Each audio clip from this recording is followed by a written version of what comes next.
Recently, I've sat down with a few different folks that unfortunately have been hit with the curveball of divorce. And at the worst possible time, it was right as they were entering retirement. So, what did we do? How did we help them out? Find out next.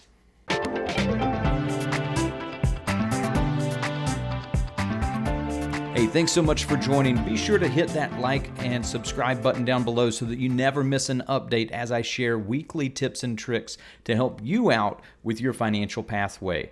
Well, with what we're going over today, we're talking about the unfortunate aspect that there's a lot of marriages that end in divorce. Recently, it seems like a lot of the people that I've worked with have had this happen at some point in their lifetime. Well, what do we do?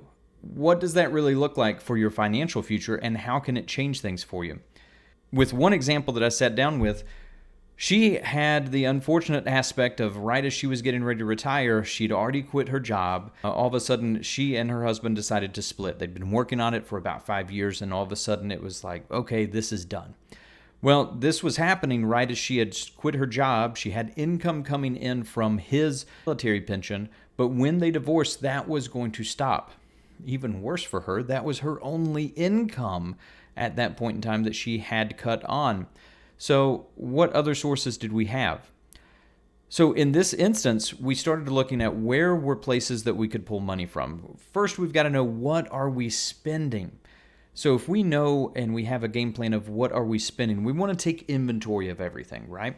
So financially speaking, if we're going through that divorce, one of the first steps that we need to take is take financial inventory. Know everything that you've got, all the different accounts that you knew existed during the marriage, so that you can know what places you have available to pull income from. Number two, we want to see what income you're eligible for. So in this case, she was eligible for Social Security. We did the calculations, we looked at it, and we said even though we would be taking it earlier than her full retirement age, it made sense to go ahead and cut it on. It prevented us from having to pull even more money from her personal savings to be able to start making ends meet. So when we went through the exercise to see how much she was spending, it worked out to be $3,500 a month to be able to maintain the household. So we started looking at that to see, okay, if Social Security is coming off of that, I think Social Security wound up being around $1,200 that was going to help out. So that was going to come off of the top. So that left us with a gap still that we needed to plan for. So we started looking at other sources available. And luckily enough that she had a couple different options of where she could pull money from. One was a pension that she had. So she had a pension that was eligible for from a previous job. And that pension gave her the option to be able to cut on the income from the pension, or it gave the option that she could roll that money over to her own individual retirement account and make choices from there. So what is the difference between those two? The pension itself gave the option that she could pull it for her entire lifetime, or she could use what's called a period certain. That period certain means that it's going to pay that money out for her lifetime, or if she were to predecease and that period had not yet been met, so whether that's 10, 15, 20, 25 years, that somebody's going to get the payment for the remainder of that time. So we looked at all the different options there. And for her, she had a soft spot to be able to give. She wanted to be able to help out with charitable organizations that helped rescue animals. When that was brought to light, unfortunately, her pension, if she were to die after receiving 1-2 payments, the pension's gone. Nobody else is getting that money.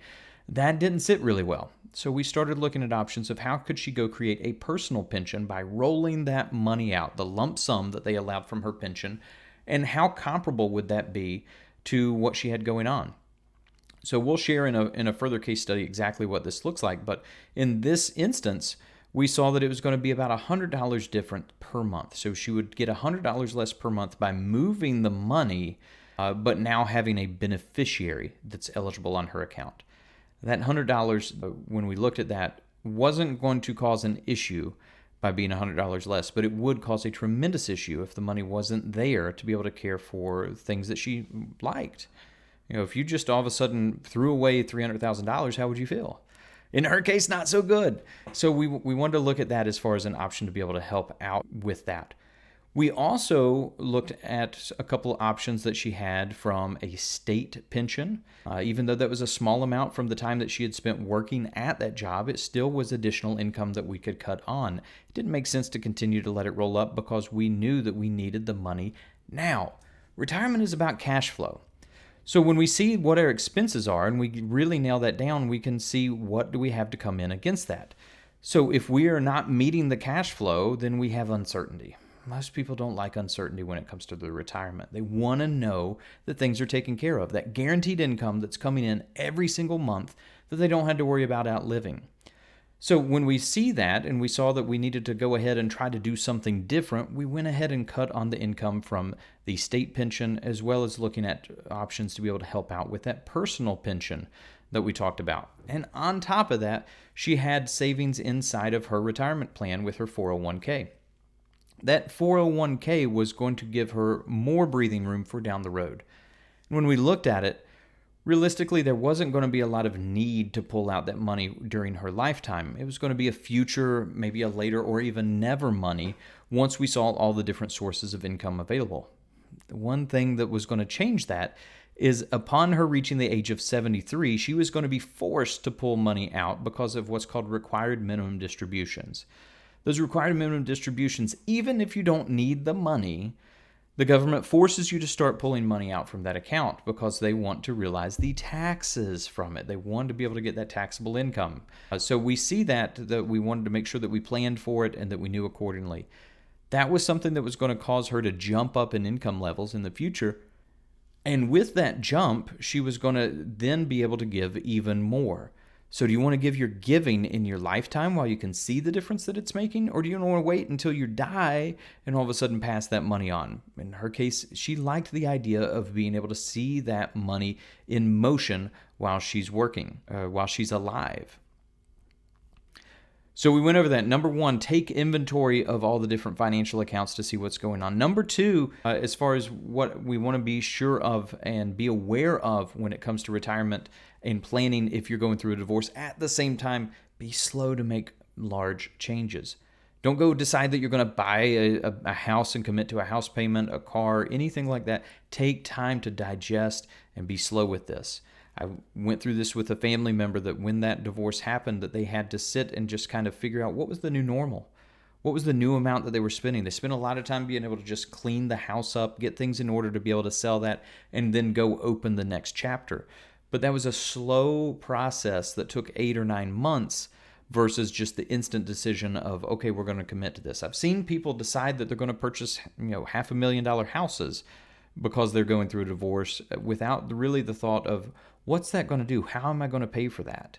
Where's that going to come from now or into the future? Even if I get approved for the mortgage, what is that going to look like for me down the road?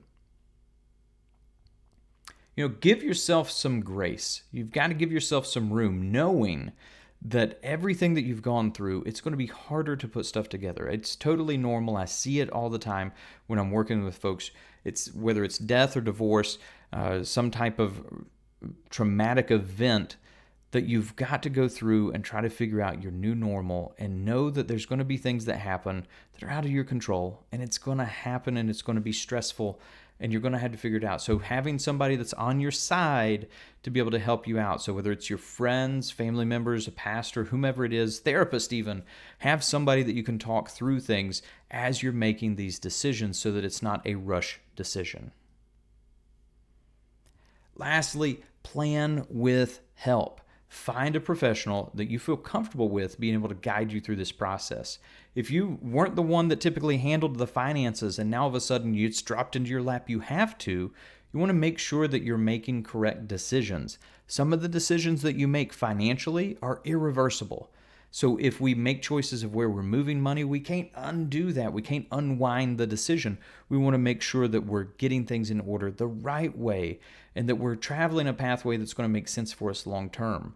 We don't want to make knee-jerk decisions that are all of a sudden going to put us in a worse situation long term.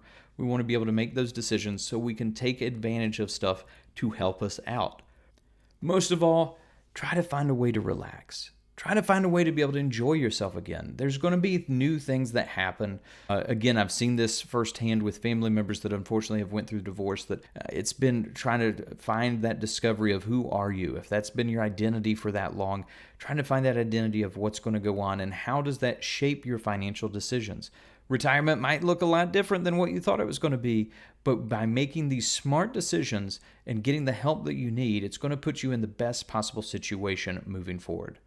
I greatly appreciate you being able to watch this video. If something resonated with you, be sure to share it with others. And like I said, like, share, and subscribe so that you never miss an update from the Mountain Money Man.